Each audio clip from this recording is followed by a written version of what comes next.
the experts will definitely pave a new path at how to actually utilize this new opportunity, this new normal of virtual incubation system. So without any further ado, I request Mr. Ashish Agarwal, the Chair of Startups Committee at PhD Chamber of Commerce and Industry, to kindly give his introduction remarks, and then we can officially start this session with our domain experts. Over to you, Mr. Ashish Agarwal. Yeah, good afternoon, everybody. So thank you, Mr. Jatinder, for setting the tone.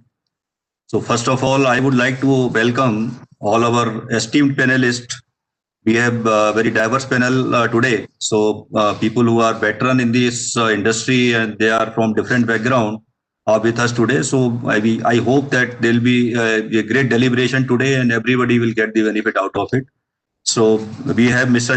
Chintan Bakshi. Chintan, a well-known name in this startup space, and he's doing a lot of things.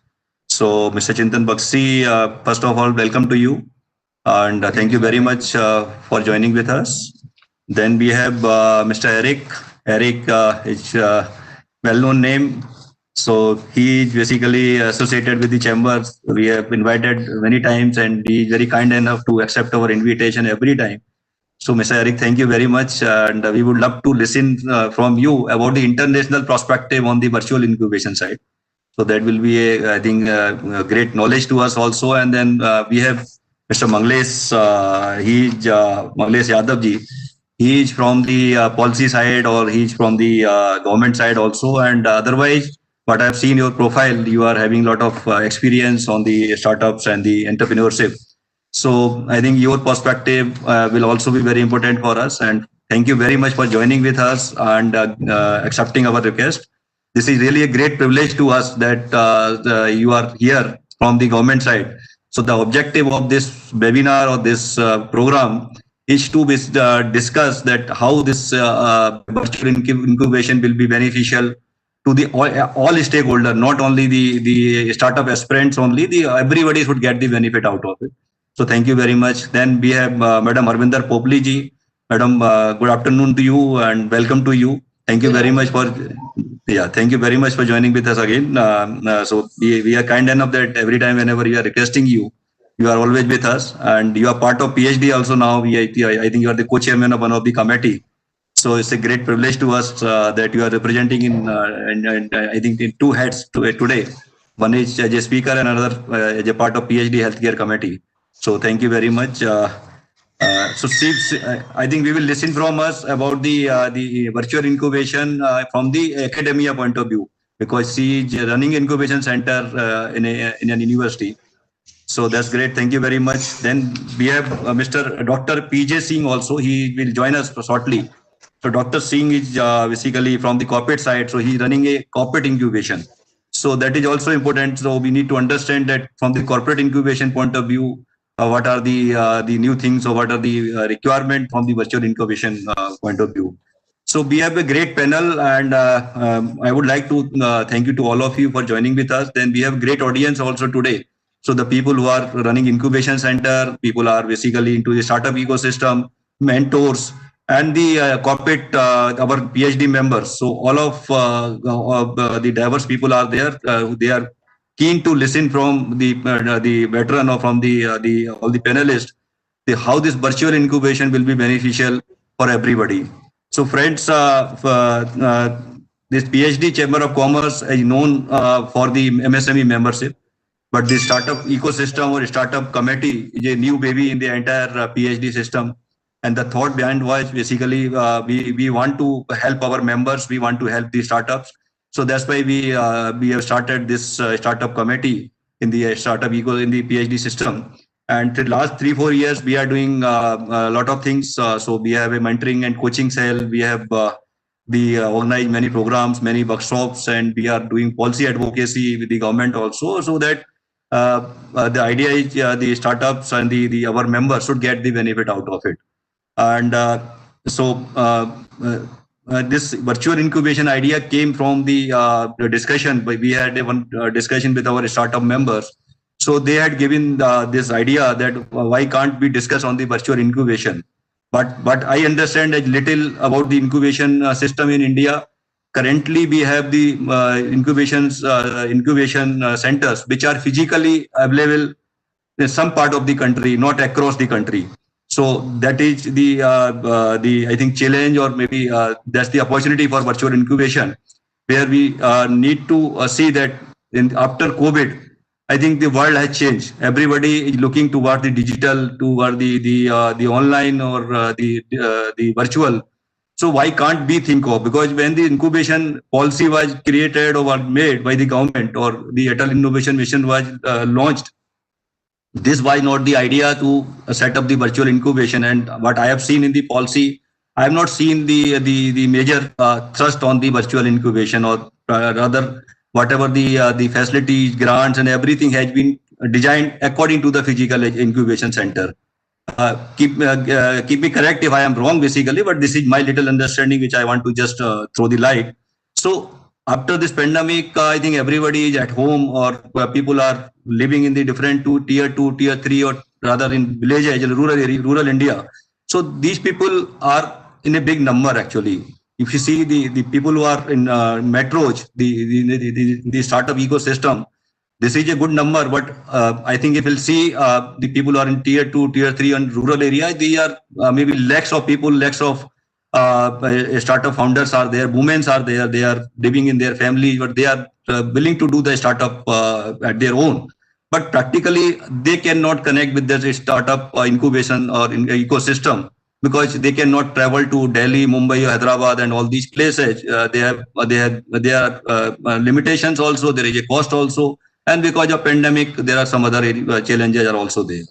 So keeping in mind all these things, we think that let us have a deliberation discussion from the experts, that if we trust on the virtual incubation, then how we can get this advantage, or how can we give this advantage to lakhs of the aspirants, or lakhs of the people who are looking to start their incubation, their startups, not in India, rather we should think globally also, because now the world is one actually. So we should not, correct till now, I think what we are thinking from the government point of view, or from the entire ecosystem, that startups in India, why can't we think that startups who are in the other part of the world, they can be incubated in India actually. So this can happen only through the virtual incubation.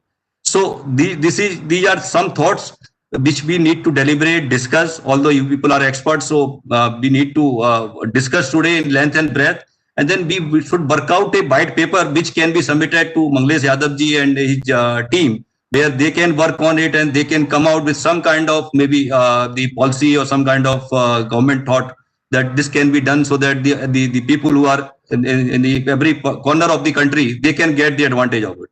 So PhD objective is to bring each and every startup, whether it's a small child who is in the 10th class, or maybe 70 years old old age person who is looking to set up his own startup. So there is no limitation for setting up the startup by anybody. So we want to cover up, everybody should get the advantage of mentorship, get the advantage of the formal entrepreneurship ecosystem. They should get some kind of grant also, so that they should be excited, or they should be inspired to come into the innovation or entrepreneurship, and they can do wonder actually. And the government thought process of achieving 5 trillion economy, USD economy in next 3 to 4, 5 years, it can be achieved with that also. And the lot of day-to-day problems which we are facing, that can also be solved if we will involve these people in the entire startup ecosystem.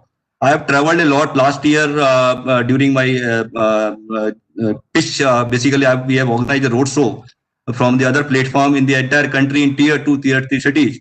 But I could sense that the startup, those are in Agra or maybe the near the Guwahati or these areas, these people are not getting the right kind of support in terms of incubation, because at these places the good incubation centers are not there.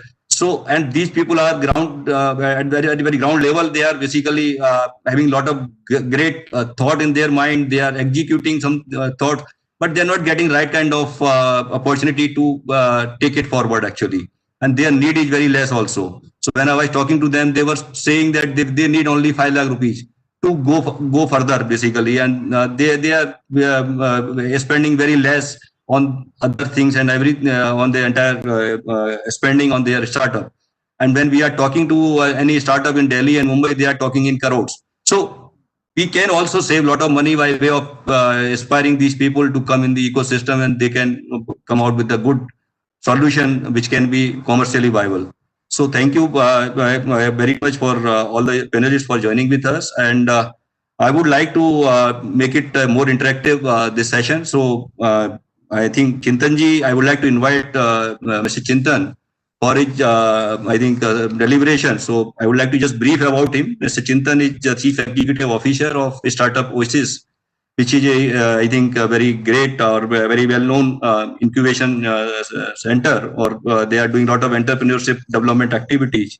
And he has very good experience in the various organizations, and he is basically associated with the some organization called, I think, Innobiti is also you have started. I think that is yeah. So we will discuss on that also. And he graduated from IIT Delhi and the IIM Bangalore.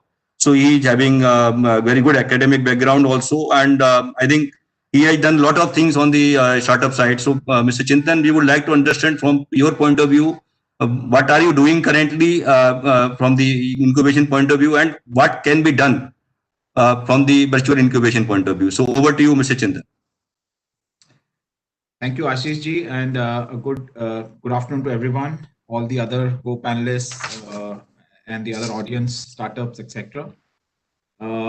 So I think this is a very, very important topic, and it's great to know that PSD Chambers of Commerce has sort of taken the lead and started deliberations at a formal level on this extremely important topic, because I mean, we know that the pandemic has disrupted a lot of industries, but it has also significantly disrupted the startup incubation industry.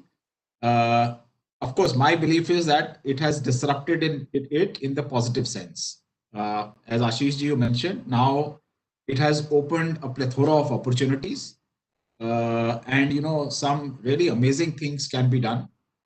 So let me first start by addressing the issue of where we are now as an incubator. How have we adjusted to the pandemic in terms of doing things virtually? So broadly, just to give a perspective, and I'll just take another few minutes, and as you mentioned, maybe we can make it more interactive. Broadly, there were three buckets of activities that we would do as an incubator. Broadly, we would do training programs for very early stage entrepreneurs.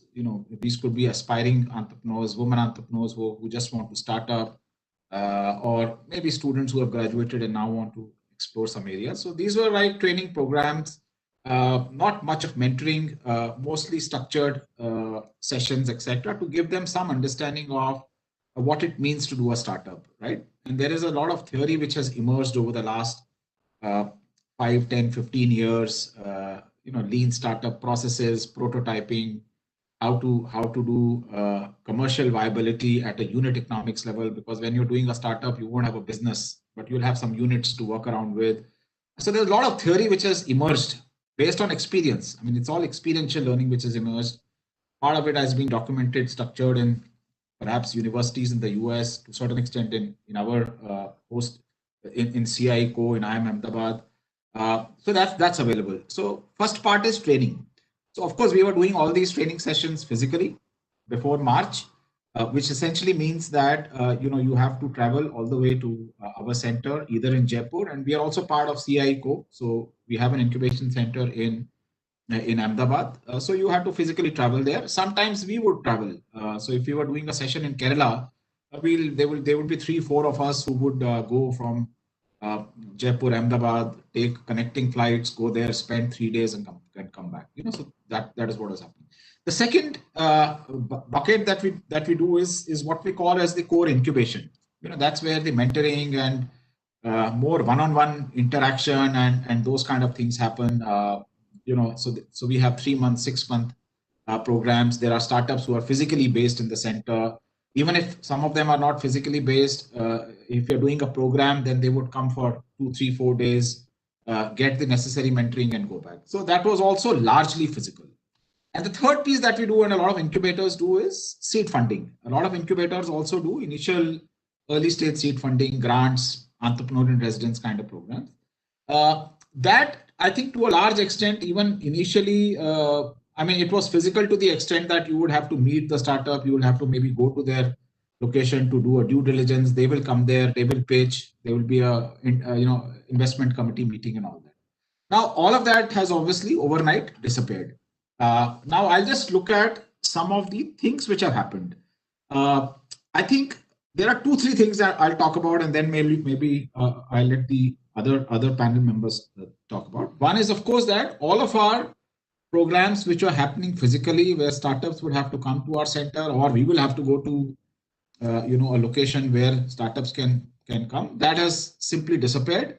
And it's largely happening seamlessly. Yesterday, I was doing a training session for some students in Madurai, in Karnataka, someplace in Karnataka. I mean, there was students from Karnataka. Few days back, we were doing for some aspiring entrepreneurs in Orissa, so on and so forth. So geography is kind of now not very relevant anymore. In both these webinars, there was actually an interpreter, right, who was trying to interpret some of the things, because I was speaking in Hindi or English, and some of these folks were having issues in terms of understanding that, more so in Orissa, not that much in Karnataka. So that is one thing which has happened. So therefore, I think what it has done to some of our programs, and Startup Oasis, we are a regional incubator. Most of our programs are regional in nature.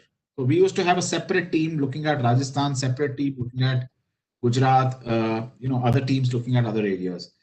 We also realize that now we don't need to have teams organized as per regions. We probably need to have teams organized as per functions. There probably needs to be a team which is doing scouting, which can reach out to entrepreneurs. There's a team which needs to do mentoring. So the organizational structure of incubators is also undergoing a change. It doesn't make sense to create organization structure based on geographies. You may still want to programs geographically. So the geographical importance is there. I may want to do, let's say, a program in Agra, as you mentioned, where I'm inviting entrepreneurs and startups from Agra. It's happening virtually, but I don't need to have internally a team which is Agra focused or UP focused, because it's the same thing that you're replicating over and over again. Right? You don't need to kind of go to Agra and scout for startups. All of it is happening virtually. That's one part of it. Second, I think what we realize is that a lot of, as you mentioned, that you can even technically get international mentors. So while we have acquired a few additional mentors, but what we have realized is we had a large pool of mentors, but it was really difficult to get them. We would for a particular session, and we have structured mentoring sessions. We would send 5 invites, and then we would be lucky if we get 1 confirmation. Now the confirmation rate and our ability to get those mentors is maybe 80-90%. It's very rare that a mentor says that, unless there is some other session at the same time. So therefore, there is significant efficiency, because for an incubator, getting the mentors for the session is a large part of the work that we do. Otherwise, we would be searching around for mentors. Now it's a pretty good hit rate, 70, 80, 90% or something like that. And of course, as you talked about, Ashish, quality is also improved. Mentors otherwise for a 2-hour session would be basically take a flight, and it would be a full day gone. And now it's just that 2-hour session, so they are completely focused, and they are there, right? They are not kind of trying to get a Uber to catch the next flight back home. So the concentration is increased. I think the other third thing which is very importantly happened is, and I'm sure it would have happened with some other incubators, our back-end processes have improved significantly. Because the energy that we would spend on logistics, getting people, flight tickets, mentors, etc., people not coming, last minute flight cancellations, fog in Delhi, etc., all that is gone. We are now focusing completely on how to make the sessions more and more effective, how to make sure that a session has an outcome. We have systems so that we follow up on what was recommended. We go to the startup. So our time allocation on mentoring, on startup, follow on, making sure that the outcomes happen is significantly increased with the same staff, right? It's not reduced. And finally, if we talk about the funding piece, etc., I mean, I think that as it is was not, physical in that sense. It's happening pretty much good. A lot of people have also figured out how to do a due diligence virtually. I mean, a lot of VCs have created checklist, etc., and we are simply using it. So I think maybe the only thing which has suffered is that physical networking, right? I mean, when you are in one place, there is a kind of networking which happens, the soft factors and, you over tea, chai, coffee, etc. That probably is not happening.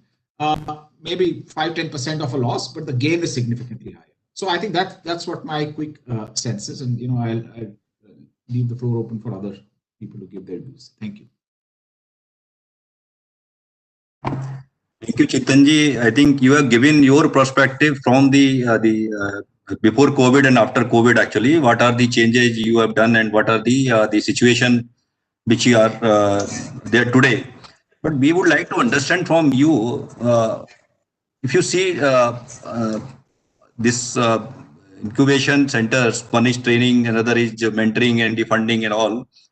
You see, in the current scenario, do we have the monitoring tools which are technology-based tools, so that because in physical in incubation we were having the one-to-one connect with the startups, but we need to have some technological tools which can monitor their performance, which can basically supervise them, and all these things are needed. So, do we have this kind of ecosystem in the country as of today, or you are developing something? Or so what is happening is, in bits and pieces they are available, right? Whether it's a Zoom, whether it's a Slack, whether it's an Affinity. I mean, there are tools available, and there are some specialized incubation systems also. Most of them done by startups, etc. Right? I mean, they may not be very mature ERP kind of things which we can use in an extensive sense, but they are emerging. And as you rightly said, that becomes very, very important. It's now very important to have incubation systems on the back end, because now you have to manage all these things virtually. I mean, you need to make sure that things are moving, which otherwise would happen physically because you're located over there. So definitely, I think now incubation centers need to have a very strong, whether you call it workflow systems, ERP systems, whatever it is. And to answer your other questions, there may not be, it may be an emerging industry. People are figuring out, there are startups who are realizing that incubation centers needed. As you rightly said, a lot of corporates are doing incubators. They may also need a similar kind of a system. So it's the same thing, right? So that is emerging.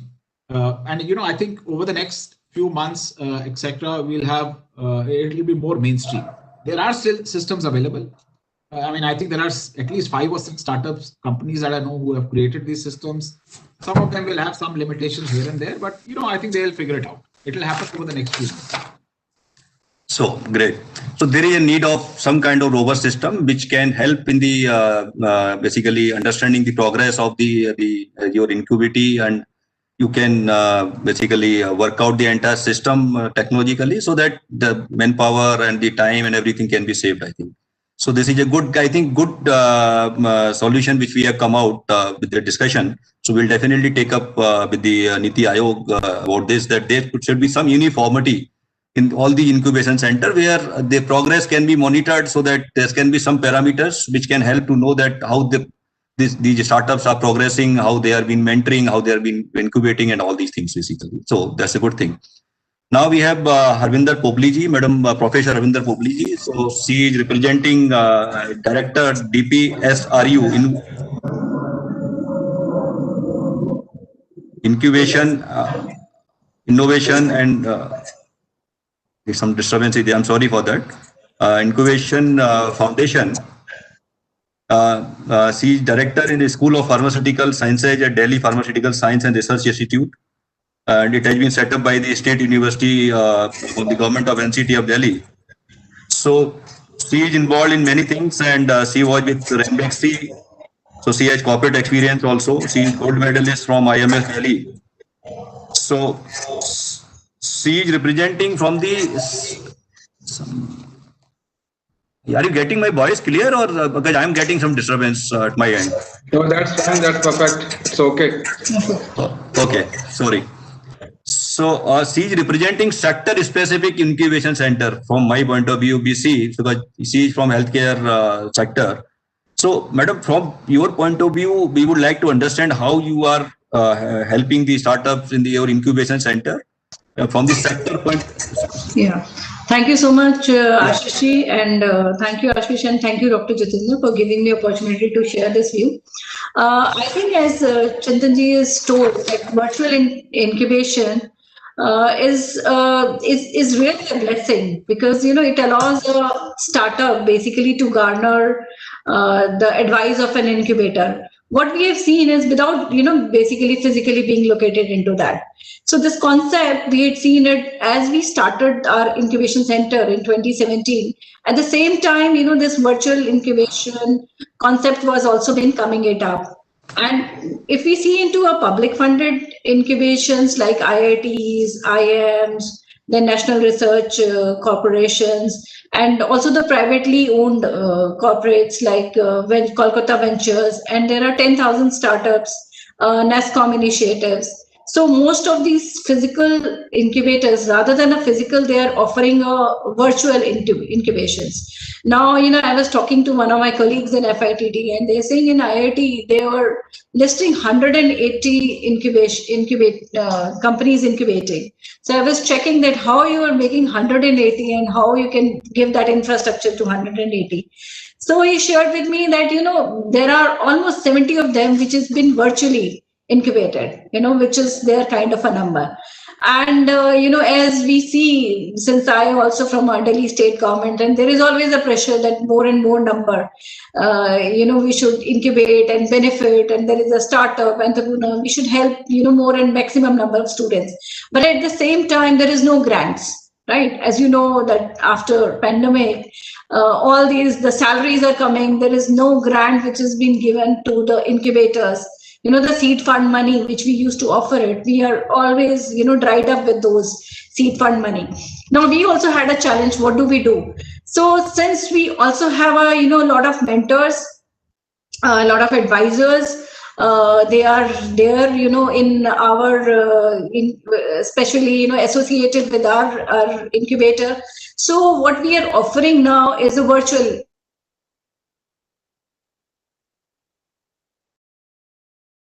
And the same model we have used is the giving back to society, because during this pandemic time, the feel of giving back to society is much more in all human beings, as a human being.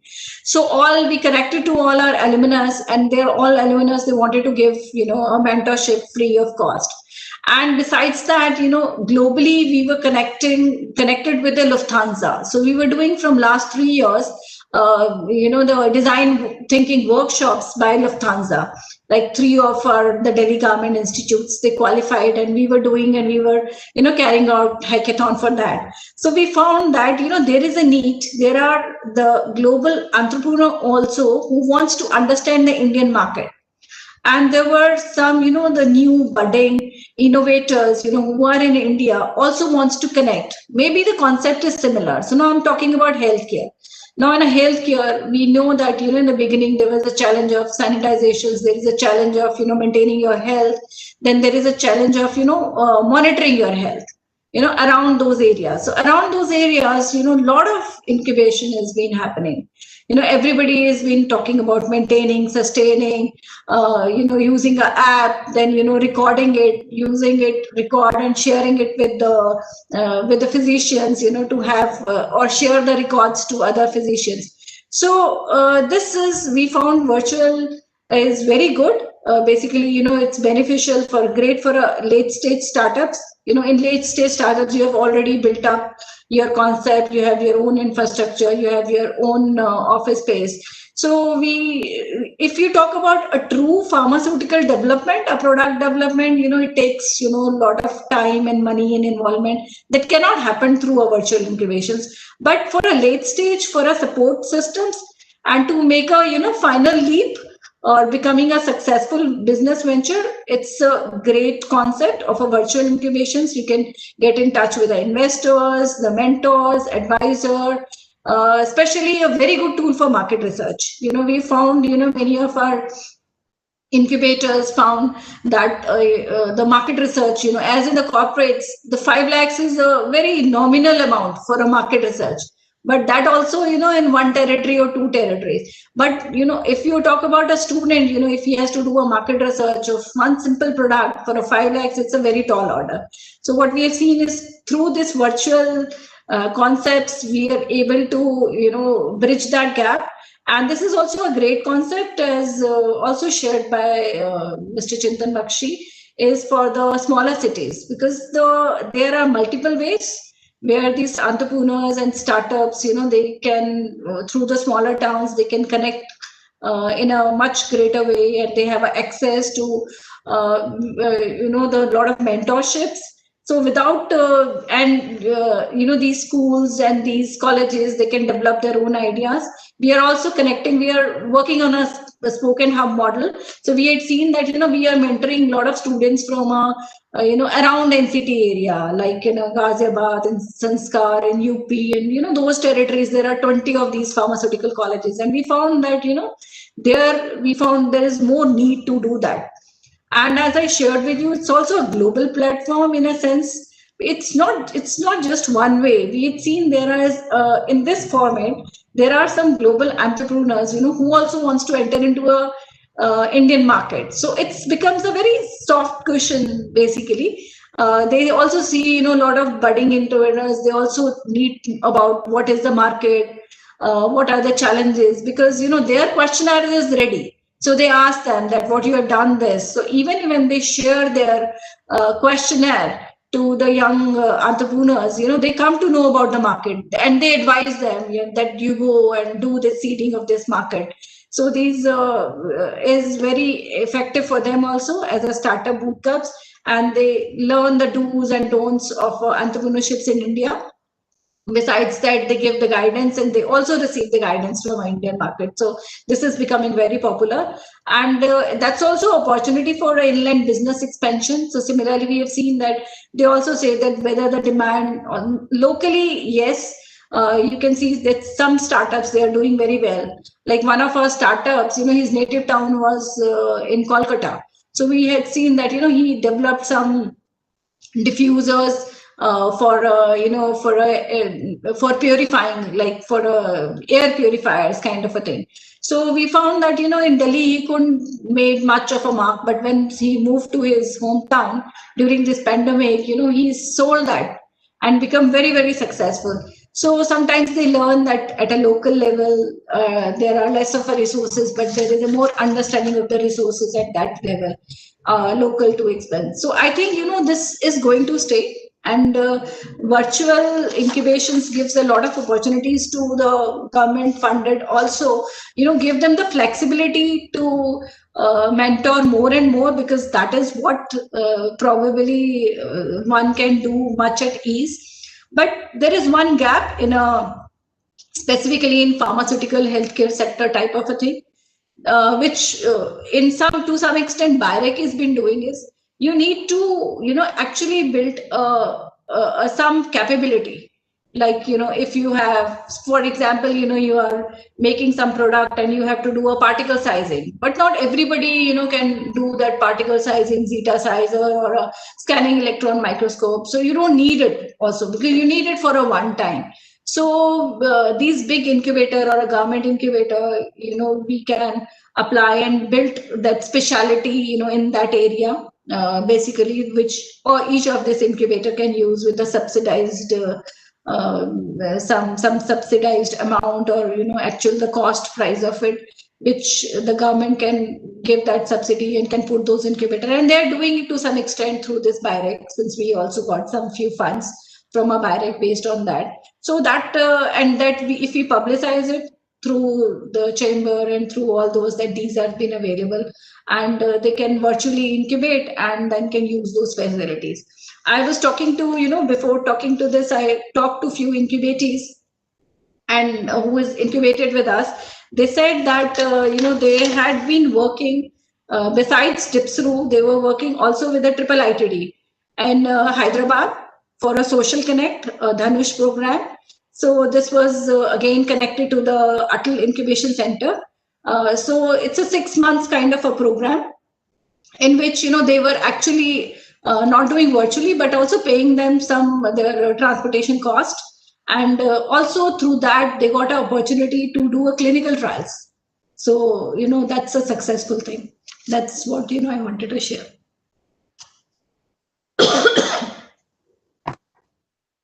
Thank you, Dr. Thank you, Professor Arvinder Popliji. I think with your discussion, your deliberation, we can come out that this healthcare incubation cannot be done 100% virtually, because Yes. this some areas are there where the product development is needed. In the you should have the existing labs and all basically. So it is true, but to some extent, the healthcare startups which are into service sector, they can be incubated virtually. So because they don't need this kind of facility physically. And other than that, you told that this grant. So I think this is a very important part of the entire incubation. So in case of virtual incubation, are you getting any grant from the Atal Innovation Mission, or there is any process, system or process as of today? Yeah, we have got a BIREC grant of some 5 crore. We also got a grant from Department of Pharmaceuticals, to develop into a biotechnology area. And earlier was product specific. So each incubator has to apply for it. So, you can make that your incubation and will be focused on what area. So No, no, this is a great it's difference. it's okay that for physical incubation there is a system of grant. But if suppose Right.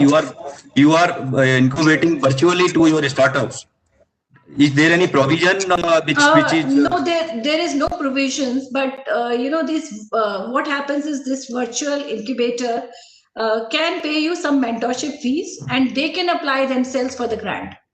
So they directly apply for the grant, and they it's a case to case basis. One of the examples I've seen, if they you give them a free trainings and others, and if they like some mentor, and if they want to go deep dive into that, so they in fact, if they have money, they give them money. If they don't have a money, they give them some 0.5% or 0.5% in their this thing. So this is the model even triple ITD has been using, that they pay 0.5% of their stake to that, so that or some maximum they cannot take more than 7%. The government has put the ceiling that you can negotiate individually with the incubator, but you cannot take more than 7%. So that's upper ceiling is there, but the lower 1-2% they negotiates, and then the mentors help them to expand their business or to use their facility and use their network. So this is a very important point, which I think you have highlighted. In case of virtual incubation, there is a requirement of some mechanism where the grant can be given to these aspirants or the startups. Right. And Right. there should be some provision. There should be some, I think, guidelines. It cannot be maybe equal to the physical incubation, but it can be maybe a certain size or certain amount, keeping in Right. mind the size of the startups. So I think this is another point which has come from this discussion. I think very important point, because otherwise people will not get the benefit out of it. So thank you very much for highlighting these things, and we'll definitely take up these things further. Now we have Eric. Eric is executive director with Nexus Incubation Hub, an incubator, and he is expert in technology, commercialization, and serial entrepreneurship, specializing in small businesses and startups. And he has managed commercialization and incubation projects in 12 countries around the world. So, Eric, nobody can be better than you as a speaker today, actually, because this was the objective of this webinar, that we should learn from the international perspective also, that how the other countries are doing in the incubation space, so that we can implement, or we can suggest to the policymakers that these can be the areas where they need to work upon, and then we can come out with some solution. So that's great. And Eric is currently the director for the World Bank Innovation Program in Kazakhstan. So he has that perspective also. Other than that, also he has many other things which he has done. He's involved to many research projects also. So Eric, the Nexus is, I think, is a US-based incubation center or incubation facility. So we would like to understand from you how you are doing this incubation in the Nexus, and from the India perspective, India point of view, what can be the practices which we can brought here so that this would be this incubation should reach to everybody in the country, because India is a different country and we have every state is a country actually, if you see. So we need to work out policy process according to that, keeping in mind. So we need to understand from you, and you can give some key areas or key points which we can take it forward. So over to you, Derek. Great. Yeah, for this panel, and thank you, Dr. Jatinder, for the invitation. Yes. Yeah, Can you hear me? please. Yeah, now yeah, we can hear you. Oh, and I just want to say thank you again, Ashish and Dr. Jatinder, for inviting me to this this panel and to be with this esteemed group here to talk about incubation. It's always a pleasure, and we're always happy to work with our partners here at PhD. As you mentioned, Ashish, I mean, I run Nexus, which is the U.S.-funded business incubator here in New Delhi. I'm actually in Texas right now. But you know, we're happy to talk about international best practices, American best practices, and bring those together with Indian best practices. You know, as Chintan mentioned, you know, we've all been disrupted by the COVID and doing the by having to go to virtual. We have a 9-week incubation program run for about 3 years. It's been very successful. Been very happy with the results in India. And you know, again, in March, we had to turn on a dime and very quickly go to a all virtual method of teaching. And the changing all this to a virtual incubation, like many things, has its pluses and has its minuses, right?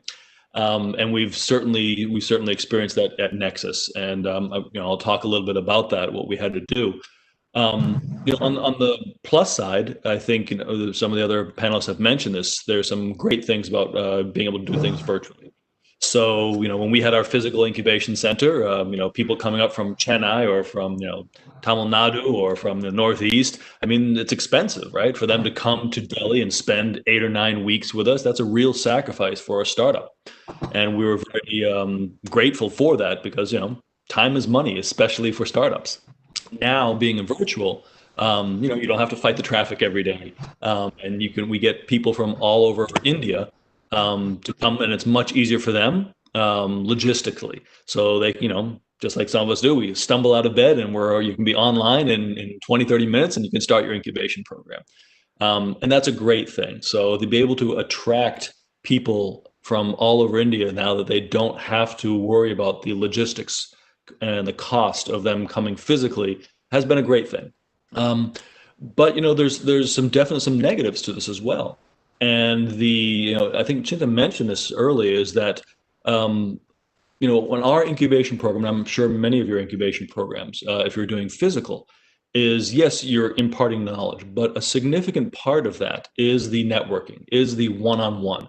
And it's not just of the cohort itself, of them meeting each other and peers and working with each other, but I have found in the instruction as well, there's just something missing. It's harder to do that, to get that, you know, that connection on a one-to-one basis when you're working with these startups. And that's very difficult to do. I think we'd all agree that, you know, incubation and talking about entrepreneurship itself is difficult. And to be able to talk to startups and to get to those core ideas and work with them, that's even more difficult. Now you add a virtual aspect, it makes it even more difficult. So there's definitely some pluses of being able to attract staff, attract mentors, international mentors or domestic mentors that could be from all over the country, attract the incubatees themselves, that they no longer have the physical, have to come physically. And those are all great things. But that does produce some challenges. For example, I mean, when we do this 9-week program, we have, you know, it's 4 or 5 days a week. We do some mentoring, we do the lecturing, we do the workshop from 10 to 4. And you really get into it and you work with them, and that's great.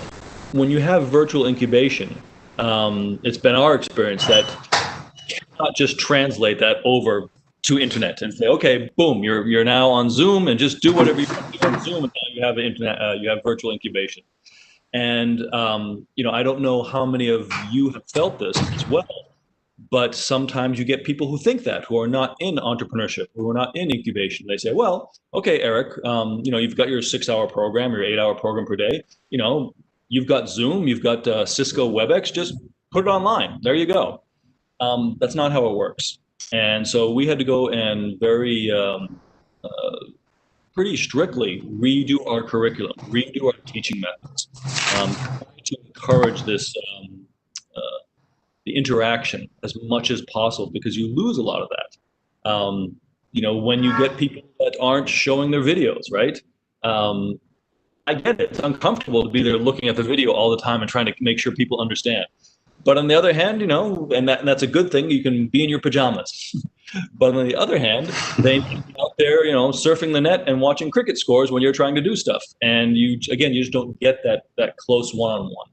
So, for me, there's definitely been some pluses and the minuses. We've been happy and we've gone seamlessly from that since March. We've run 2.5 cohorts now. We have specifically changed our curriculum and changed our methods, shortened it down. So, you can't just put 8 hours of what you might do on a physical basis. You just can't put that online. And so we've been very careful about that, to try to make it shorter and a bit more concise. Go from the pitch to the elevator pitch, I guess, on kind of incubation. Because, hey, I love incubation. I can talk about entrepreneurship all day long. And even I don't want to be 7 hours online and listening to stuff like this. It just doesn't work. So that's something that we've really had to change, to make sure that we can interact and keep it interesting from an online, where it's much harder to get that kind of motivation on a long term to keep that going. So that's been one of the challenges we faced. It required some significant retooling, not only of our, of course, the tech, right? I mean, what kind of computers you have, what kind of microphones, how to get the sound, et cetera, what kind of platforms we're using. All of that certainly is important. But for me, it's actually on the curriculum itself and how we work with the mentors. How do we get breakout rooms to get people working in smaller groups? All that's been important. What I also think, from a larger scale, if we're just kind of back up about incubation in general, has been very, very interesting to me. And, again, some of the panelists mentioned this about kind of it's a disrupt. Because on the one hand, yes, you can now reach out and have more international mentors or experts coming in.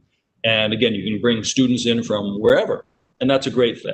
But the flip side of that is that you are now competing with many more incubators now, right? Because if the physical space which was maybe one of your prime attractions, you've got this great sexy space that's been funded, 10 crore, and you've got, your bean bags and your ping pong tables and your coffee bars and all that, and that's great. If that no longer matters because you can't have that there, then you're going to be judged very specifically on what you have as what learnings you're giving and what the people can take away. And that's actually kind of a lot more difficult for some people. And, I personally view that as a good thing, but it can be challenging for some, because now you are competing with a bunch of more incubation programs. If you can go anywhere in the world, let alone India, right, then you're going to have to put up or shut up. And I think there's going to be a great winnowing of a lot of incubation programs where they realize that, hey, what we were offering was maybe some great physical space and some great programs, but that doesn't quite work in the virtual. And when it turns to virtual, maybe some of the programmatic support that we gave to our startups is not there, or is not there compared to other people. I mean, you can go MIT programs, right? There's some programs of the Y Combinator I can do now, world-class places. So in that sense, yes, it's going to allow India to go into the market, incubators to now try to attract startups from around the world. On the other hand, you are now competing on the world market, and you have to go against those same companies around the world. So that's you've got to be prepared for that. And I think that's something that maybe people didn't realize, that yes, this should go out there, but now the competition is going to be that much tougher. So democratization, in the sense that, hey, it's no longer tier 1 cities, right? We go to the tier 2, tier 3. Everybody's going to get access to these perhaps mentors and this training, but that doesn't mean necessarily they're going to have to go to you. They can go to other places as well. So that's something that we really have to take a look at. And with this virtual incubation, I think it's not been really emphasized enough that you're going to have to up your game. And it reinforces what I had said before, even in the physical area, is that incubation, it's not about the space, right? It's about, I mean, it's great to have a sexy space and all that. That's wonderful. But it's really about the support, the experience, the hand-holding you can do. And with going to a virtual system now, those skills that you need to be able to transfer in a virtual sense are only that much more important. And it requires another set of skills to be able to teach that virtually, which not everybody has, and it's a learning experience for us all, I think. So that's one thing I wanted to mention. Other than that, I just want to say that for me, the one other thing that it's not been challenging, but it's been interesting, is that you really have to be careful about who you work with, in the sense that I mentioned sometimes, and one of the jokes I have is when I'm working in India, is when I first started out with this, is that every person I met was an angel investor, right? And the second person I met was a mentor. And so you careful about, especially now virtually, you'll find a lot of experts coming to you and saying, hey, I want to work with this, and I want to be this and all that. And that's great. But you, even more than the physical, you have to be careful about who you lend your name to. Because as I said, I mean, mentoring is difficult in general, but mentoring online is trickier. I mean, there's a different skill you have to have there, and not everybody has that. It's harder sometimes to do that. So, when we've gone virtual and when we're bringing in more experts, I do feel we have to do a kind of a extra level of due diligence about who we bring and who we lend our name to. Because there are a lot of suddenly experts that can be, say, hey, I can mentor you from all around the world, and you're not really sure. So just by having a name attached to them, I worked with, Y Combinator, I worked with, whoever, you kind of have to check them out, because it is your reputation at the end of the day as an incubator. People say, oh, I didn't like that mentor. They're going to say, I didn't like that incubator, right? And so again, with now a competition that the virtual online incubation is bringing us, that's just before, when it started in March, and I said, how do I convert everything to virtual? I didn't really think that through about having to do the extra level of due diligence for the people that we're working with, extra new mentors coming in, which was kind of interesting for me. But other than that, I mean, I just want to say that I think the question of switching over from from physical to virtual, we are a bit lucky that we are strictly a business incubator, so we don't have to have the facilities, right? So we don't need that scanning micro, and we don't have that wet lab, which I can imagine is very, very difficult when you're actually incubating on the technology side. And are there grants available to do that? We don't have to do that. We're specifically the business, so our model has transferred relatively well to a virtual sense, as opposed to some other incubators who are specifically on the facility side helping them, and then working with the business as well. And that's much more difficult, and I can appreciate that. And I do hope that the government of India is providing some support, whether it's financial or technical, to be able to still have access to those facilities for those startups in a socially responsible, safe way. And maybe that's just some financial sense as well of how to be able to do that. We haven't had that problem because it's all about the business for us. So in general, that's kind of what I wanted to mention, just about what we've seen for the last 3 cohorts as we brought it in. It has been a very interesting ride. And I do think that, hopefully now with the vaccines on the horizon, we're about to start our next cohort, by the way, in January. We've got applications open, and we'll do this. This will be a third and a half virtual cohort. The one after that, which will be in the late summer, I'm optimistic we'll be going back to the physical model. But I do think that with this that's happened, it's even the physical model, it's not going to be the same as we had pre-COVID. There are certain things that we have worked that have done very, very well for us in a virtual sense that we will absolutely carry over into, even if we go back to normal, whatever that normal is. I believe that the advantages of some of the virtual incubation that we've gotten, we will definitely use. Hopefully we'll get rid of the disadvantages, right? But so I do think that no matter what, even if tomorrow the vaccine works, I'll go back to doing back to our physical programs.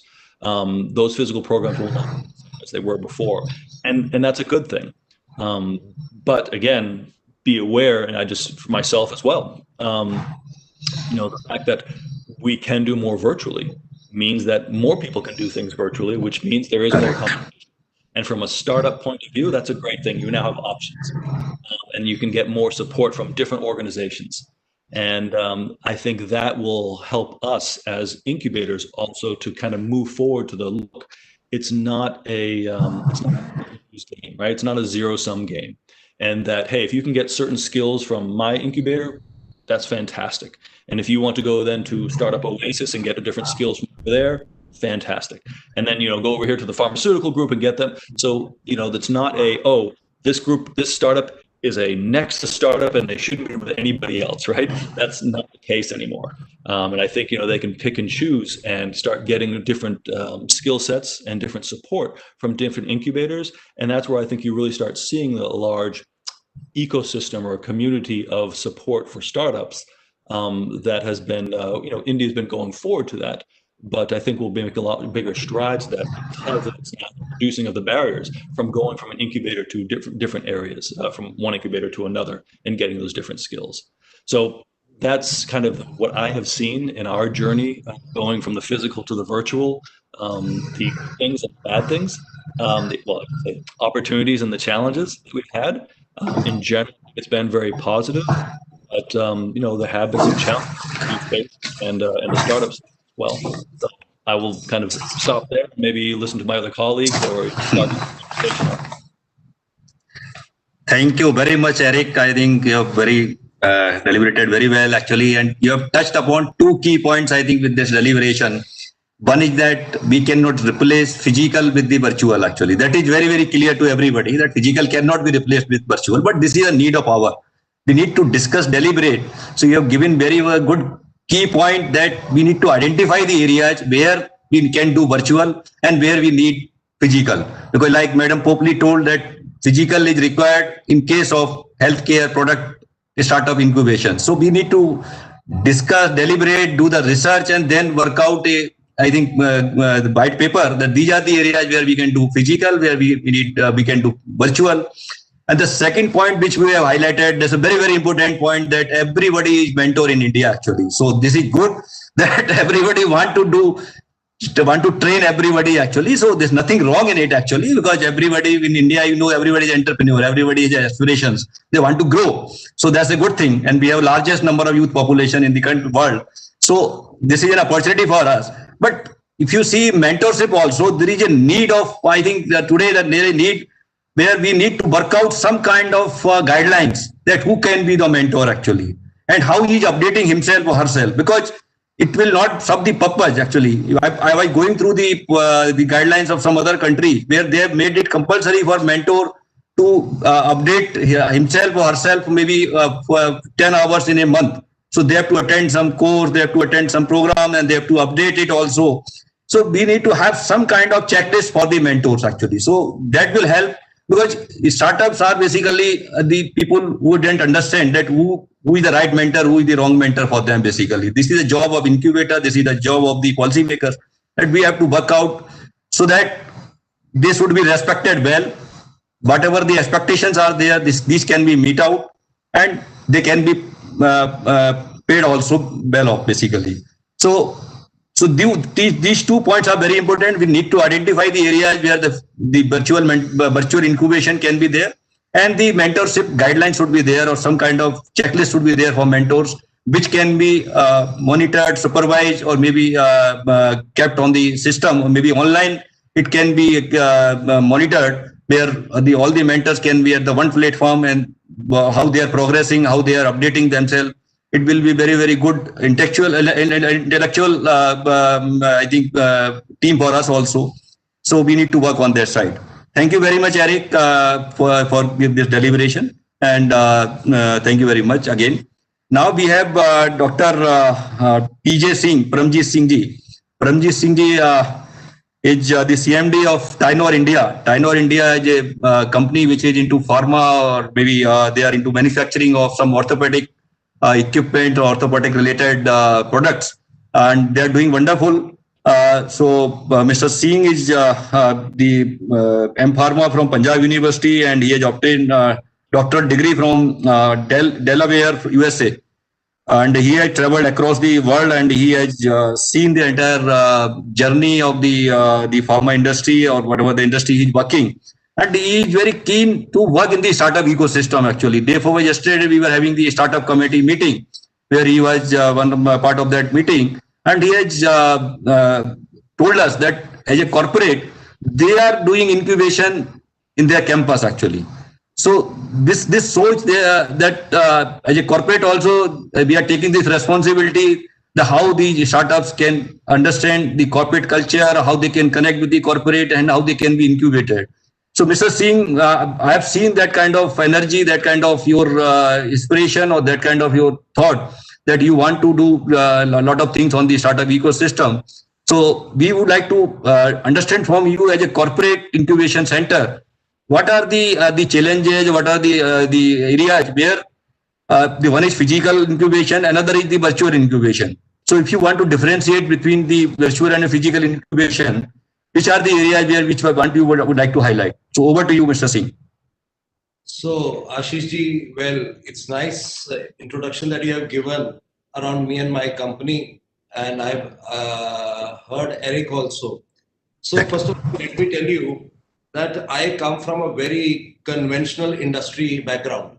So in the modern generation language, they might call me an orthodox. So I am in for a very physical kind of incubation, right? Well, the times have changed, the reality we have to accept, and maybe we have to slowly inch towards a virtual kind of incubation. But I still feel I'm a strong promoter of a physical presence of the company in the industry setup, where they can learn a lot of things without even teaching them. You know, it's a kind of auto learning process that happens when the whole industry is actually working on day-to-day basis. And the startups have very small issues actually sometimes. They can solve big issues, but they can't solve the smaller issues. So there, you know, the physical presence in the industry, in the culture itself helps a lot. So what we have been doing is, you know, we have been inviting the startups to even spend 3 days with us, right? And just go around, live with the people, talk to them, see the processes, see the production happening, see the marketing people getting their sales orders, and everybody and the quality department, how they are actually ensuring a great quality out of the product. So what we have been doing till now was that we would take up a startup and he has got a great prototype, let's say. So we will help them to make that prototype market ready. So that's a challenge which most startups feel. They have great ideas, they have great prototypes, but then they cannot take it to the commercial sellable stage. So that is where we help them. Then we as a company are, been working for Toyota production system. We are a very lean management company, and we teach them how to have mass production at a very low cost, which startups normally have a big problem with. So teaching them mass production. Then is go-to-market strategy. So most of them, startups, despite having great ideas, then great products, still fail in the market when they go, because the right go-to-market strategy is missing with them. Then is getting them the distribution network. See, we as a company, we are more or less, a mass producing, mass selling orthopedic device company. So these devices are not, small devices valued about 500 to 1,000 rupees per piece. So starting from, let's say, for a common man, cervical collars, those lumbosacral belts for back pain, and then knee braces and all. So we make about 250 odd such devices. But we have a distribution network of about 1,500 odd distributors, the best in the country. And our products go to about 2 lakh odd chemists. So most of the startups that we take, they are from med device industry. So medical device industry we want to take up, and then we help them into giving them our own distribution network. So this is where the distribution, the sales immediately come very easy to them. So we help them with actual sales and marketing. Our teams actually work with them, their teams, and of course we provide them with the initial investment and everything else on day-to-day basis. Now all this that we want to do, I as a mentor do a very little real contribution to the startup. It is the entire team, the entire setup that we have is geared up to help a startup. So we have been mentoring about 8 to 10 startups, right? They come and visit us, but one startup we have already invested in. So this startup has done wonderfully well after the investment. So I feel physical presence is very important, but yes, slowly and slowly we have to pick up areas. We have to take up a certain fields which can be taught or incubated from distance, from virtually. I again say that yes, I am very keen to be mentoring, or my company to be mentoring all these companies who are from the medical field or device field. But I still have my reservation for mentoring them wholly on virtually. So a part obviously can be done, and slowly as we move forward, we will learn what can be given to them virtually and what cannot be given to them virtually. So this is the take that I have on. But yes, what you are doing is really futuristic. It's a change of mind which will come slowly. Thank you very much, Mr. Singh, giving the perspective from the corporate point of view, and you are doing wonderful job. Keep it on, actually, because a lot of startups will get the advantage of it. One key point which you have given, there may be the situation where the physical presence is required, but as you told that you invite for 3 days, you invite them for 3 days. So suppose in a 3 months period or maybe 6 month period of incubation, if there can be a physical touch for 3 days or 5 days, and the rest of the time they can be incubated virtually, then it can be a good model also. This is my thinking from the discussion. Rather doing the physical incubation for the entire period for those startups, those cannot travel or those cannot come to the particular city or particular place, so they can get the advantage of it. So one good point has come. This can be a mixed model rather than the one straight model, either physical or virtual actually. So this can be done in such a manner. So great. I think this is a great learning to us also that it can be done like that. Thank you very much, Mr. Singh. Friends, now we have our keynote speaker, Mr. Manglesh Yadav. Manglesh ji, first of all, I would like to thank you again for joining with us, because your presence is really very, very important for us. Because without your presence, this entire discussion will not be of that much important actually. Because ultimately, वो कहते हैं सारी नदियां जाके समुद्र में मिलती हैं. So it is like us. So Mr. Manglesh Yadav is basically he's postgraduate and he has 9 years of experience in the various MNCs. And he has supported many startups in their growth, and he is very passionate about the startup social innovation ecosystem. And currently he is at Atal Innovation Mission, Niti Aayog. He leads the work of creating and enabling innovation ecosystem in the country and supports the development of innovation culture in the unserved regions of India actually. So you are the right person, because you are having in your core of your heart that how the rural India or the Bharat, so-called Bharat, can be developed so that all the people can come in the ecosystem. So Manglesh ji, we would like to, I think you have already listened to that discussion, whatever we had actually, and you are the right person to comment on that also. And whatever we have discussed, whether it is relevant or not relevant, you can vouch it or you can support it or you can guide us. So we would like to listen from you as a policy maker that what are your thoughts, and how the government is looking towards the virtual incubation, and what can be the contribution of the chambers like us. So we want to work hand in hand with you to create that kind of system culture, so that the lakhs of the startups who are sitting in the various part of the country can get the advantage of it. So over to you, sir. Thank you so much, Ashish ji, and thank you, Dr. Jatinder, for inviting me here. First of all, good afternoon to everyone. Good morning to Eric. I think it's a very early morning for him, and good afternoon to everyone who's joining here from India. So let me first give you a flavor of what we do. And then let me go one by one into a lot of deliberations that have happened, and there are some various important points that have been picked, some of which we have been doing, some of which we would learn, love and learn to do over a period of time. But let me first give you a basic of what we really do. Atal Innovation Mission Niti Aayog, when it was established back in 2016-17, the idea was to build an innovation culture in the country, right? And what we were trying to do is to understand who and how to bring about future leaders and make them job creators instead of job seekers. And when we started on that journey, we thought that there are three important aspects that we should look at. First, the children. How do we inculcate problem-solving mindsets in children? Right? And that's when we thought we should start with something at the school level, and we came up with Atal Tinkering Labs. Today, I can say there are about 6,500 Atal Tinkering Labs. These are physical infrastructures present inside the schools where kids go learn about 3D modeling, about 3D printers, about a lot of other stuff on miniaturized electronics, drone technologies, AI, machine learning, and all those kind of stuff. Now, I understand that these are physical infrastructures, but problem-solving mindset is something that is more important to us, and hence that's what we started with.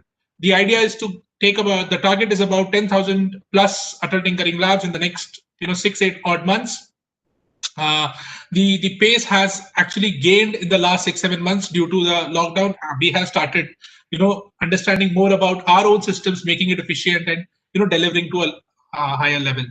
The next, when we went out, we understood that there are universities that need incubation centers.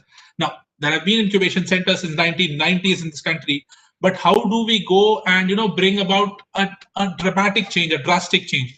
What we did was, we did not only go to academic institutions, but we went to corporates. We asked that, you want to open an incubation center, are you well equipped for it?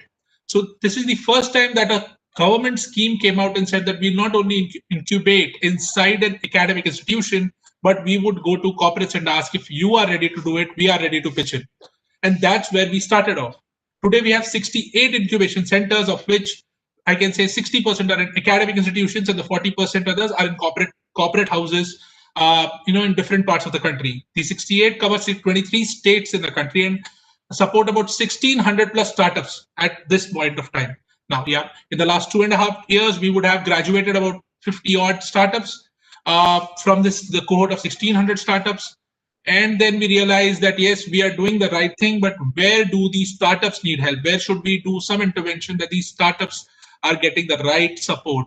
There's a valley of death for every startup. If it's not supported the right time, they might undergo a valley of death. You lose startups, right? So how do we make that change? And for that, we had Atal New India challenges that we came out with. Now, these challenges are challenge statements given to us by ministries. We collaborate with ministries, ask, what kind of solutions do you want? What kind of challenges are you facing? Please come with us. Let's host out challenges. We have enough startups in this country to solve the problems that we are really looking at. And that's when we came out with about 24 Atal New India challenges last year. And we have rolled out 15 new challenges this year, where we are trying to support the MSMEs. Now, this is the entire life cycle that we've taken, right? Now, when we're taking a life cycle approach, we have to also understand that the pre-COVID and the post-COVID era would be different. So how would we bring about a change in the approach that we have? And for that, what we've done is we realize that our incubation ecosystem is growing and accelerating, but are we really supporting it with the right kind of human resource? That's one of the important things. Like Eric said, everyone calls themselves a mentor. That's the same thing that we want to understand. If everyone is a mentor, why are startups failing? Because we really want quality mentors. We're looking at quality along with quantity. We need quality. We have quantity in startups. We have quality mentors, and hence we wanted to create quality human resource around this ecosystem. We started with a lot of capacity building programs, the pre-COVID era.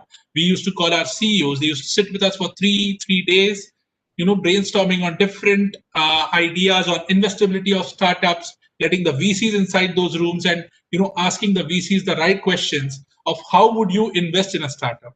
A lot of brainstorming happened. That was the pre-COVID era. What would do in a post-COVID era? We need to understand. And that's what we did. We came up with an entire incubation cohort, which happens online. Now, this is not for the startups. This is for the human resource that is to be created for the entire incubation ecosystem. Let's teach them how to do, INCs. How do you build a business model canvas? How do you really look at a business problem? How do you really solve that business problem when you're sitting with a startup, online? We're trying to create that ecosystem. Our work is to help the startup, but by creating an ecosystem. And that's what we are doing. I understand a lot of points that have been raised today around virtual incubation. We are moving that right. We are moving the needle in the right direction, is what we feel, because we are getting those 12-week cohorts for our human resource. That's my CEO sitting for about 1.5 to 2 hours, almost twice a week, understanding and listening to leaders from US, UK, Israel, and tell me the name which you really want, those ecosystems that are growing. They're listening to them. They're trying to understand how are they different, what's the difference that we are going to change. So we're doing it. When I heard Chintan, he was saying that things have gotten easier. These startups can now speak to you. They can sit in Chennai and talk to us when we're sitting in Delhi. The same is the transition that we are going through. We are talking to our incubation centers regularly now. We're in touch with them almost like in a 15-day, every fortnight we're talking to them, right? And understanding what's the next step that they're looking forward to. How do you really want to change what you want to change in your local ecosystem? Because see, post-COVID also, it'll be a closed ecosystem. It has to develop with the help of the incubation centers that are really present in those local communities. Now, how do we bring about a change there? We have to talk to these core team members of our incubation centers in the different incubation centers set up around the country. After this, we understand tier 2, tier 3 is very important. We are coming up with a model, the Atal Community Innovation Centers. There'll be about 24 as a pilot, which will be set up in the next 3 to 6 months. They would be in the tribal and the underserved regions of the country. These also would be connected to the entire ecosystem that we have of our 68 incubation centers. We are talking to DST, we're talking to DBT, we're talking to everyone, so that everyone is connected with us. And we build a huge network of 350 plus incubation centers speaking the same language to each and every startup present. That's how we'll bring about a change. And that's the entire model that we're looking forward towards. Now, the physical and the virtual incubation ecosystems are a little different, because you really don't want to sit in front of a computer and be talking to someone, or get, when you speak to someone, when you're sitting, one-to-one, you get to understand the emotions easily. You get to understand where the problems are. But when you're sitting actually virtually, you are only, listening to understand, but may not be assimilate, absorb, and come up with questions. This entire problem has to be solved by small mini, programs or cohorts that could be done. Like Eric is doing a 9-week program, Chintan might be doing a 12-week program. We have to design these programs. Is the support not available? There is enough support available. Our own incubation centers have virtual startups. They have their virtual models. Now, we have to support the incubation centers to build these virtual models. They won't come up with, about developing a virtual incubation program in a day or a week or a month. So the entire process has to be followed. We are doing it. We're taking those steps. We should help our incubation ecosystem partners. We're talking to corporates to come and support these incubation ecosystems that are present in different regions of the country. So there are a lot of steps that are being taken. But I really understand and hope to connect with everyone possible, so that we can learn from each other. Eric is doing something, Chintan is doing something. I heard Dr. PJ is doing something. I heard Popli ma'am doing something. So there are hybrid models that have to be developed. You might have a few incubatees or startups visiting you. You might have certain number online. How do you cater to both of them? That's the best of both worlds that we have to come together with. And we are open to your suggestions. We are open to your comments, right? And then let's see how we can take it forward, where you can take it forward, and let's build the entire ecosystem together. Thank you, Bangladesh ji. I think the kind of energy you have about this entire ecosystem, that's really great. And you have given very good understanding that government is not looking incubation from the later stage. You have started from the tinkering lab actually. So the students who are in 8th or 10th class, they can start learning actually entrepreneurship and all these things. So that's a great thing actually. A lot of things are already happening.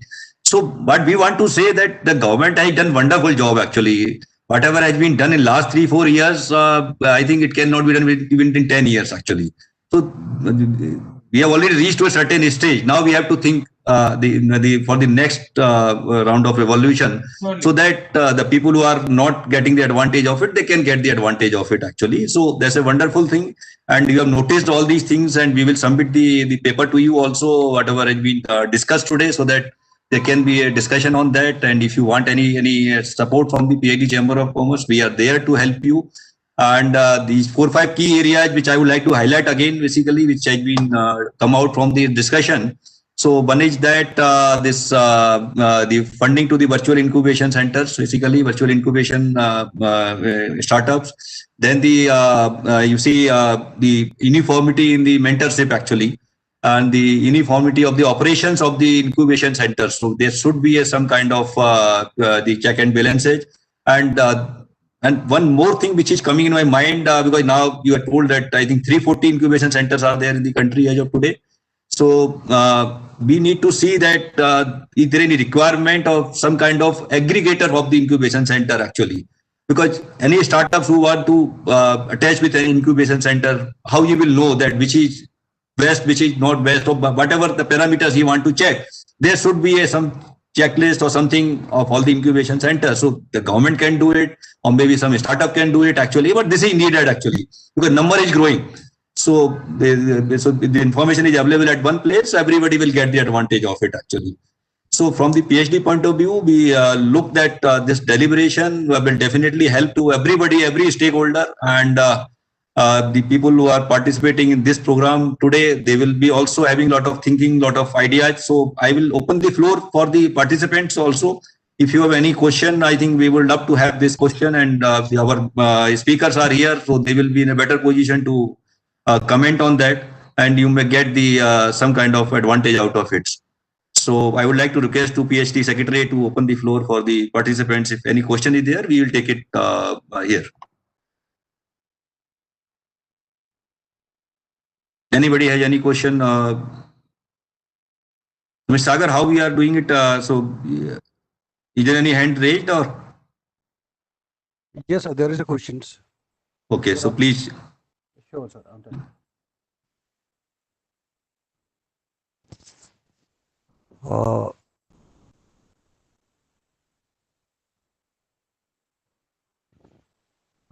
Understood. Somebody is asking, sir, it's my understanding that federalism can help Indian states experiment policies, regulations, programs, and essentially act as a laboratory, allowing the federal government to learn from that state to adopt federal policies. What have some states been doing right or wrong to support digitalized incubation or commercialization? So this is the question I received, sir. Okay, so basically, what he want to ask? Sir, basically he want to ask what have some states been doing right to support digitalized incubation or commercialization? What are the roles and responsibilities being played by, you can say, state governments to support this one, digitalized incubations or virtual incubations? So role of state government in the virtual incubation, I think that we would like to ask, I think, this question. So Manglesh ji, would you be in a position to comment on it? They would like to understand, he would like to understand the role of states in the incubation center setup or virtual incubation setup. Right. Oh, okay. So there are 2 points to this. Let's understand that first, when you're saying your role of digital incubation ecosystems, what are we really looking at? Are we looking at business mentoring? Are we looking at technology mentoring? Are we looking at infrastructure? Kind of, what are we really looking at? And if the question is, are there enough online mentoring ecosystems available, or online business incubation ecosystems available? There are. Now, when I say the role of states, states have their own state innovation councils that have been doing brilliantly in taking their own ecosystems ahead. You might know about Maharashtra having a very good incubation innovation cell. You might know about Telangana, you might know about Jharkhand. There are a lot of others. UP is coming about with their own startup policy. Gujarat has its own startup policy. Madhya Pradesh has it. So every state is developing their own, innovation council and coming up with different solutions. And they are obviously coming about with solutions that are needed today by the startup ecosystem. So they are doing it. I urge that whoever has asked this question to look about their own state innovation councils. How are they doing it? What is the answer that they are looking towards? Post this, if they want to approach the central ecosystem for any kind of support, they can always do reach out to them and ask for any other help or support that the startup might be needing. But there are state innovation councils that are working towards digitization of the incubation ecosystems. Okay. Thank you, Manglesh. Thank you very much. Is there any other question, Sagar ji? Yes, sir. There is another question first. For startups today, what is the most important attitude approach when working with incubation centers? Yes, sir. Can you repeat this question again? Okay, sir.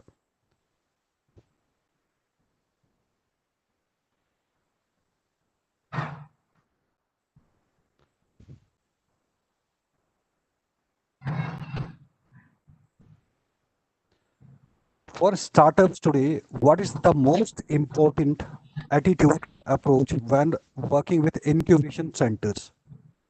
Okay. Yes, sir. Okay. Anybody want to take this question? Chintanji, I think you are the right person. Yeah. So I mean, it may not be very clear, but I mean, I'm assuming what the person is trying to ask is how should a startup approach an incubation center, and what should be the thought process, mindset, etc. So I think first of all, I mean, 2-3 things just to answer it. One is, as Manglesh was also saying, and as we discussed, there are many incubation centers in India now, supported by Atal Innovation Mission, DST, state governments, etc. So I think all startups should have a good sense of what these incubation centers are, because they have some of them will have very relevant schemes and maybe even funding, prototyping grants, etc., etc.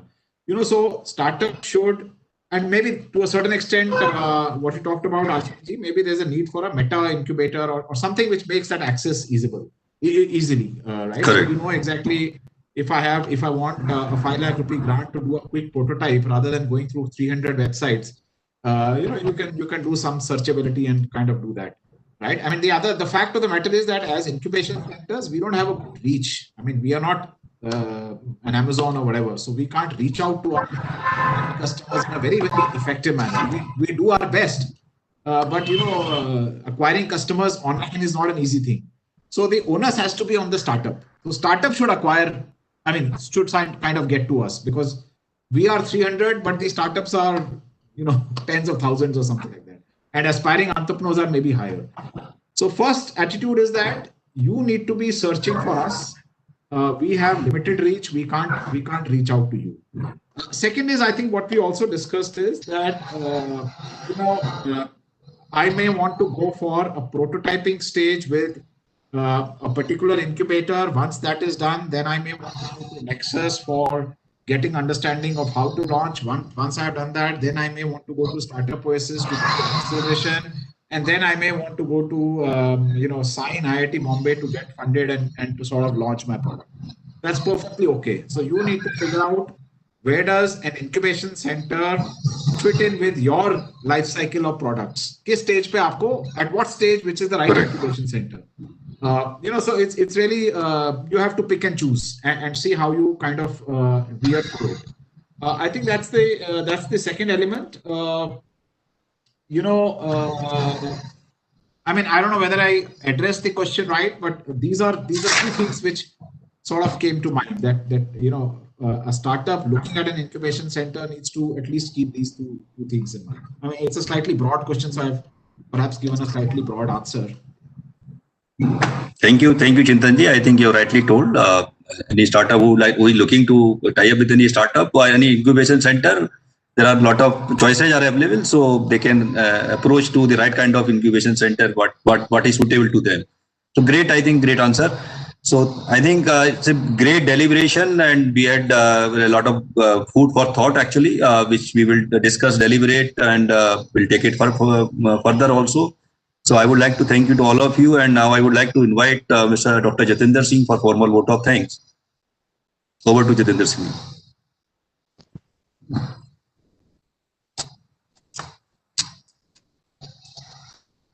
Your mic is off. Yeah, thank you, Ashishji, for inviting, and also like we had wonderful deliberations from all the domain experts. We are thankful to Chintanji, Mr. Eric, Mr. Tejas Singh, Mr. Mangesh Yadav for sparing their valuable time and sharing their insights.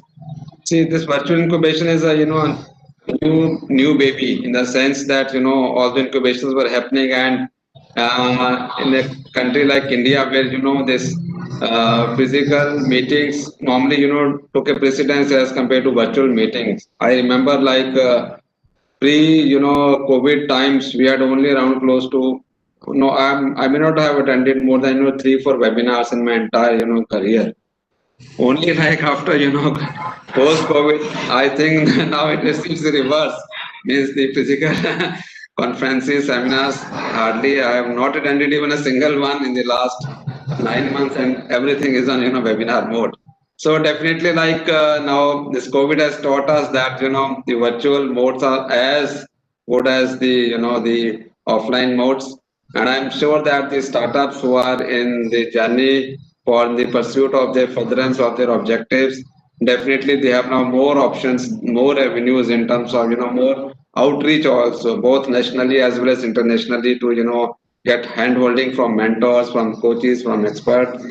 At PhD Chamber, definitely we have our own startup coaching and mentoring cell, and we are in fact working closely with many startups right at the ideation level through our university linkages. We have MOUs with Delhi University, Jawaharlal Nehru University, Gurugram University, many universities in Rajasthan, Madhya Pradesh, Punjab, like Punjab University. So all these startups now, many of them are in fact large in a sense that in their own incubation system, the virtual incubation is happening in piecemeals. Means it's not as effective as physical incubation, because the type of ecosystem startups need to thrive is basically a very sort of a it's a very bustling ecosystem where there are a lot of people sitting, they're sharing ideas, chatting, people from mentors coming and going, a lot of those interfaces are happening in much virtual mode. Initially they were very happy, but now, and even some of the startups, they are feeling the virtual incubation is not helping them as such, because in terms of upping up their momentum and their enthusiasm for a sustained period of time, again that is a missing link, because particularly youngsters, they need company of people. You cannot be glued whole day in front of your laptops. You need some sort of innovative ideas come once you are out of your homes, you are in some different environment where the ecosystem is entirely there's a lot of innovation, a lot of new tech. People are you're surrounded by different type of entities. So but I think we need to gradually live with this thought that I think this is the part of new normal. And I'm sure that right now, if we compare in terms of ratios, virtual incubation versus physical incubation, if we ask the startups, many will definitely ask for physical incubation, because that's a part of their make up their upbringing. Even in their schools, colleges, it was always one-to-one with teachers, with the mentors. So virtual incubation definitely is a new thing, and I'm sure that people are getting gradually adapted to it.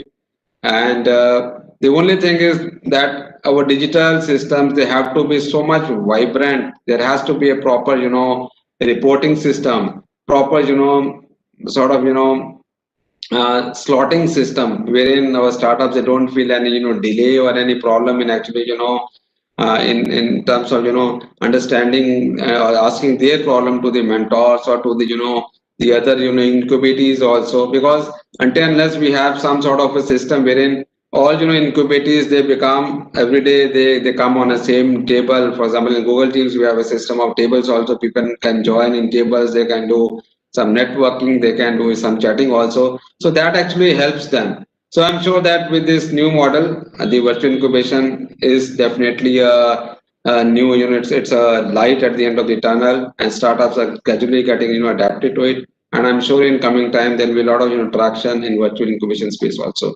So thank you very much again to all our domain experts and learned speakers who have spared their valuable time and joined us in this very very important event. In fact, this was our first of the events as far as the virtual incubation was concerned, because we were getting a lot of queries from our startups also that there is again, I discussed with some of our mentors also, there's again advantages and disadvantages of virtual incubation, but keeping everything in mind, we need to come out with some sort of mechanism or some models or some sort of our own tech systems wherein virtual incubation goes hand in hand with your physical incubation also. So thank you very much. Thank you for sparing time, Eric. We are thankful to you very much. In fact, you are very very supportive to us. Thank you, and congratulations for I think this is now your 13th cohort that will be coming. So again, best wishes for all your cohort members. Thank you very much. Thank you, Mr. Mangesh Yadav. Niti Aayog is Astral Innovation Mission is doing excellent work in this domain. Needless to say, like covering the entire geographies of India, it's a big daunting task. Thank you, Chintanji. Oasis Startup is I in fact listen to your views. You are doing marvelous work in your space. Thank you very much, and thank you, Vijay Singh Saab, for also mentoring many of these startups in your own capacity. So these are the droplets in this big ocean, and all these droplets are golden droplets. And I'm sure that all these golden droplets, once they all converge and come out with some good thought process, there will be always some new model or new type of convergence models that will come out. So thank you very much. See you soon again. Thank you. Namaskar.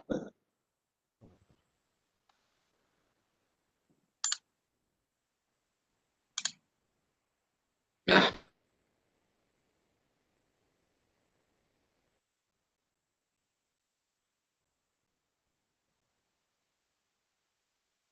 Wow.